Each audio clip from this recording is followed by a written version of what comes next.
Honestly कोई ये नहीं जानता है कि आज से कुछ साल बाद एग्जैक्टली क्या होने वाला है, लेकिन फिर भी टेक्नोलॉजी के मदद से हम ये अनुमान लगा सकते हैं कि फ्यूचर में क्या होने वाला है। तो चलिए आज हम जानते हैं कि एस्ट्रोनॉमी और एस्ट्रोनॉमी से जुड़ी कुछ ऐसी घटनाओं के बारे में जो हमारे फ्यूचर में होने वाली है और हम अपने आँखों से देखेंगे। वीडियो स्टार्ट करने से पहले हम आपसे रिक्वेस्ट करेंगे कि आप हमारे चैनल को सब्सक्राइब कर दीजिए और वीडियो पसंद आने पर लाइक कर दीजिए। मार्च 2021 द जेम्स वेब टेलीस्कोप। ये एस्ट्रोनॉमी की दुनिया की one of the most important event होगी, क्योंकि हम सब जानते हैं हबल स्पेस टेलीस्कोप ने हमें यूनिवर्स की एक बड़े पैमाने पर एक नक्शा ही दिखा दिया है। यूनिवर्स की सबसे बड़ी से लेकर सबसे दूर की गैलेक्सी और स्टार्स, रेड जाइंट और सुपर क्लस्टर जैसी चीज़ें हमें हबल टेलीस्कोप ने दिखाई है। लेकिन the James Webb telescope Hubble से काफ़ी एडवांस टेलीस्कोप होगा। ये टेलीस्कोप यूनिवर्स से बहुत सारे राज पर से पर्दा हटाएगा। ये इतना पावरफुल होगा कि ये इतनी सारी मिस्ट्री को सुलझाएगा जो अब तक हमारे लिए एक पहेली थी।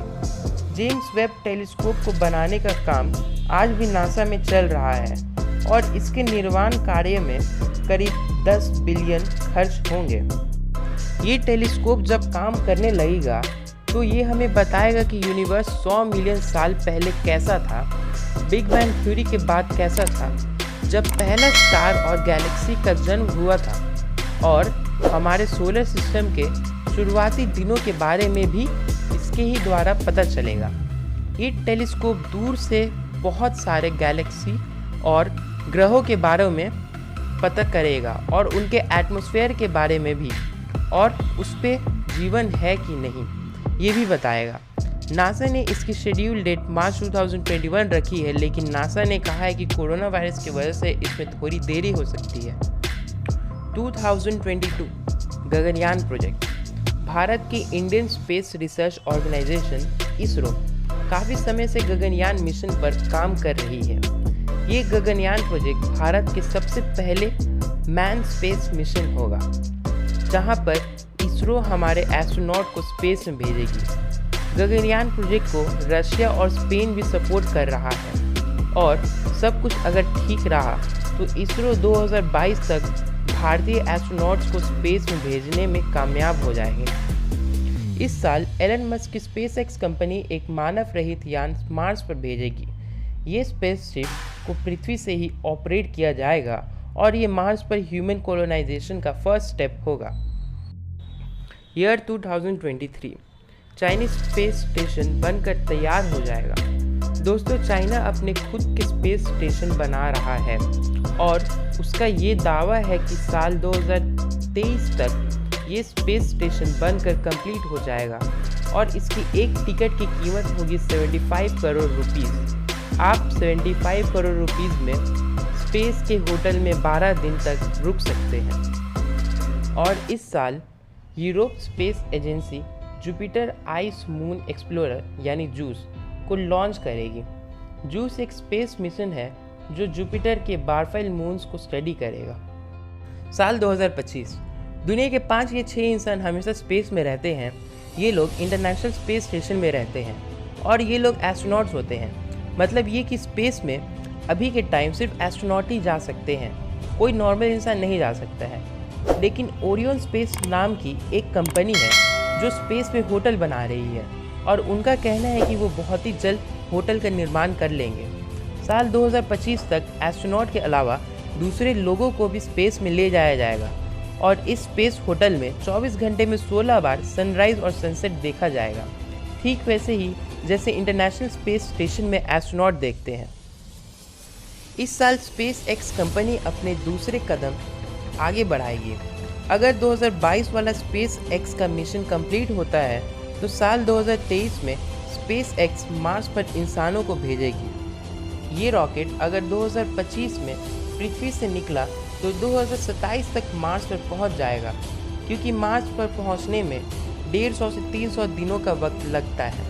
लेकिन उसमें एग्जैक्टली कितना दिन लगेगा ये उस समय दुनिया और मार्स के बीच दूरी से अनुमान लगाया जाएगा। अगर 2027 या उसके बाद इंसान मार्स पर पहुंच जाते हैं तो ये चांद पर पहुंच जाने से भी ज़्यादा बड़ा सक्सेस होगा। इंसान मार्स पर पहुंचकर वहां की मिट्टी और एटमॉस्फेयर जांचेगी और ये देखेगी कि वहां इंसान रह सकते हैं या नहीं। ईयर 2029 इंसानों ने 2008 और 2009 में ग्लिस 581 प्लानिटरी सिस्टम में 2 रेडियो सिग्नल्स भेजे थे। ग्लिस 581 हमसे 20.5 लाइट ईयर्स दूर लिब्रा कॉन्स्टिलेशन में है और हमारे साइंटिस्ट का मानना है कि वहाँ लाइफ होने का स्ट्रॉन्ग चांस है। इसलिए अगर वहाँ कोई रहता है तो हमें उन्हें रेडियो सिग्नल भेजने थे और ये सिग्नल 2029 तक वहाँ पहुँच जाएगा। अगर वहाँ कोई लाइफ एग्जिट करती है तो और उनके पास हमारे जैसा या हमसे एडवांस टेक्नोलॉजी है तो वो भी हमें सिग्नल भेजेंगे जो कि हमें ठीक 20 साल बाद मिलेगी। ईयर 2030 इस साल नासा इंसानों को मार्स पर भेजेगी, यानी कि अगर स्पेस एक्स इंसानों को मार्स पर भेजने में असफल हो जाती है तो नासा इंसान को मार्स पर भेजने वाली पहली स्पेस स्टेशन बनेगी। नासा के बाद अमेरिकन और चाइनीज स्पेस एजेंसी इंसानों को मार्स पर भेजेगी।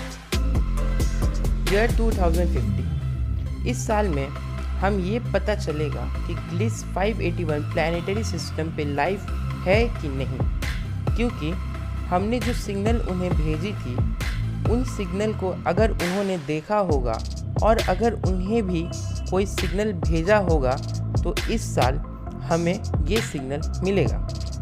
इससे अलावा अगर स्पेस एक्स और नासा के पिछले सारे मिशन सक्सेसफुल होंगे तो 2050 में पृथ्वी से एक बहुत बड़ी स्पेसशिप भेजी जाएगी और पृथ्वी से बहुत सारे इंसान को मार्स पर भेजा जाएगा और ये मार्स पर ह्यूमन कॉलोनाइजेशन की शुरुआत होगी। ईयर 2067 में वेनस और जुपिटर आमने सामने आ जाएंगे और 2067 में मरकरी और नेपच्यून दोनों आमने सामने आ जाएंगे। ये रेयर एस्ट्रोनॉमिकल इवेंट 15 जुलाई 2067 के दिन होगी और ये दोनों प्लैनेट लगभग 24 घंटे आमने सामने होंगे।